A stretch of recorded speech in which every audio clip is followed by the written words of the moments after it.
Hello, this is Maury Ankemer coming to you on a cold, blustery January afternoon. Not above freezing today.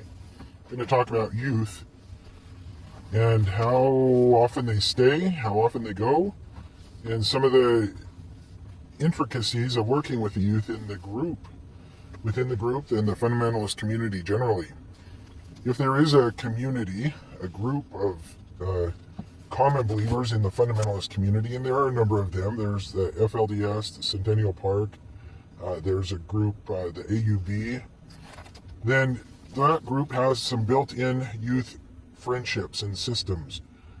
I know that they have dances, and that those dances are attended by the youth. There are also some private schools where kids can develop friendships with others their age, both males and females. The youth are encouraged to get to know each other, but not encouraged to really date, because it's something called courting, and that is the relationship between a male and a female is considered extremely sacred, and according to the teachings that were around a number of years ago, those relationships shouldn't be taken very lightly, like dating is in the world today. And the same thing with morality. There's not supposed to be any hand-holding or kissing. Of course, no sexual intercourse between youth. Those are supposed to be saved until afterwards. There are some individuals who are more lax on the hand-holding and on the kissing. But again, that's reserved for courting and courtship rather than just casual dating. I know that this is changing in some ways, and that the benefits of dating are being seen by some individuals. And that's probably a good thing, especially given the whole societal expectations anymore. We'll get into that later. How many stay, though? There are, I dare say, about 40% of the youth who remain active in the communities or in the group or adhere to fundamentalism when they are old enough to leave home.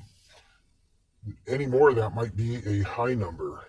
There are a number of individuals who leave.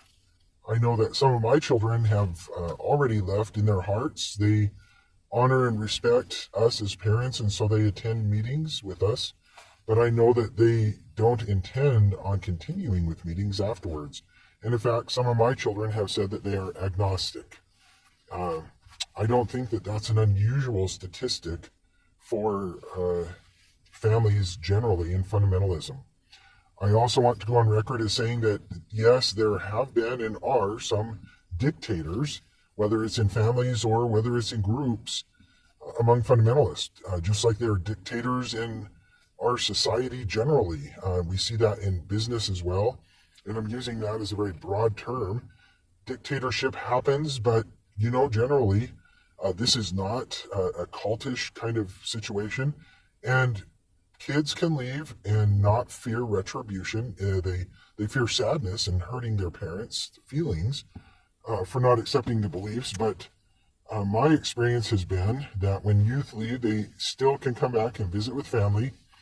There are varying degrees of how welcome they feel, but I think eventually the youth start to realize how important family is, and the families realize that we want to have these youth, whether or not they're part of our belief system, in our homes and associating with us.